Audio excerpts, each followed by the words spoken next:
Welcome to this week's V-Notices.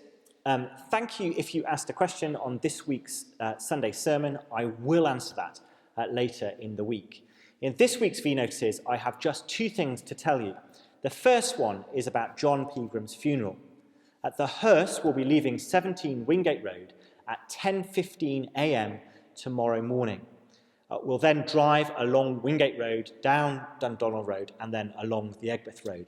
And if you're able to stand out on the street, that'll be a real encouragement to the family. Unfortunately, this service won't be live streamed. There are some technical difficulties at the crematorium, but we are going to film it and make that available via a private link on our YouTube channel at some time around midday tomorrow. Look out for a WhatsApp message from your small group leader tomorrow with that link. The second thing to say to you really is a plea. I'm really conscious that at the moment it's easy for us to focus all of our energies on looking out for one another and helping each other. But my plea is that we don't forget that our church exists not just to serve one another here, but also to reach out with the gospel.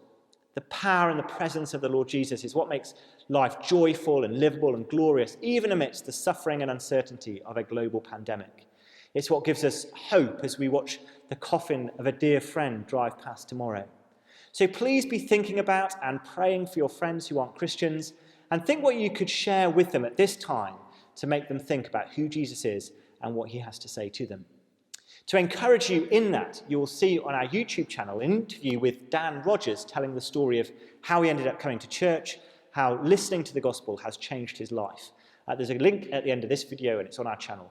But do watch it, be encouraged, share it, and don't forget that our church is a light in the darkness. So let's keep shining out the good news of the Lord Jesus Christ. Thanks for watching. More V-Notices next week.